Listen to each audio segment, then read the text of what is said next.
Yaxşımı dostlar, mening og'riq qilish sababimdan uzunnoz ko'rshamay qoldik. Shunchalik sig'indim, sizlarmi mendan avval so'rab turdinglar, men shunchalik xush bo'ldim. Mush jarayonda shaptul murabbasi qilsam shunchalik bir o'xshabdikin, shuning bilan degan sizlar bilan tang bir etib tang funksiyon qilay deb degan kitobini ishlatdim. Amsi birlikda boshlab ketaylikmi? Bu murabbarimizga old bilan mana shunda shaptulni akirib, bu xotinning shaptuli ekan, 1,5 kilo shaptulga ben 750 gram şeker, bunun üstüge azırak su koyuplam, kaynasak buludu. Hem de bu şaptılımızı kelsek, bunu pakız jup, mana bunu kesip toğru alımız.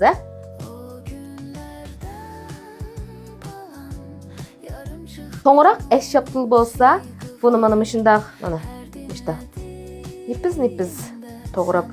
Çokum toğrak şaptıl boluş gerek. Bu şaptul murabbası acayip pes çıkır ekan.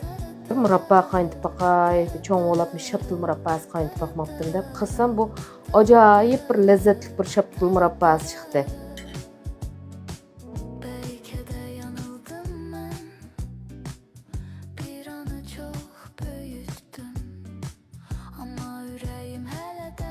Mana şaptulumuzni mo'manim işte to'g'rab tayyor qilib olgandan keyin qiyam qaynatamiz.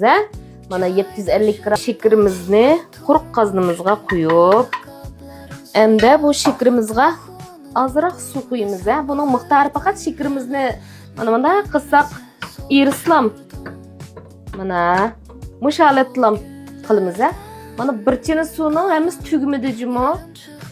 Mana buni birdan dilam qaynaydi.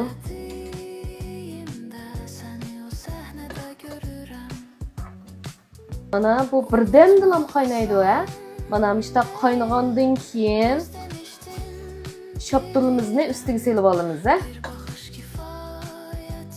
Mana mush holatda şaptulimizni ustiga selib olamiz.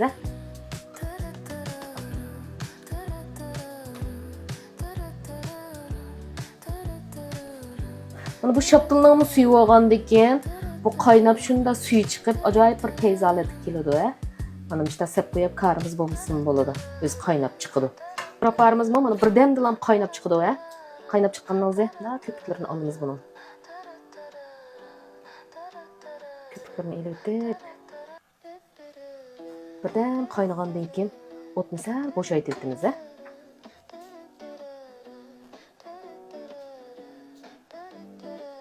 To'xtamay köpük chiqadi boshda. Mana shu köpüklerini to'xtamay pak elitimiz. Andan bu murabbani aytang süzük.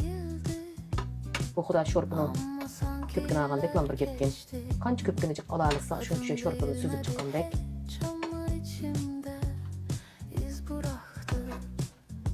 Murabbarimizni mana shunda bo'sh o'tda hozir 40 minut qaynadi, mishalat keldi. Yana 20 minut qaynaydi 20 minut qaynaganda ravurs bekpayz murabba bo'ladi. Mana bu shaptul murabbarimizmi saq 1 soat qaynadi. Mana shunchalik payzi. Bunu davamlı pek çık etibilişten fakat hacı yok. Mana işte az-azdan itip ettiğin akşam ise nallar bilen, pişiriklar bilen yiysen şunçalik peyz oldu.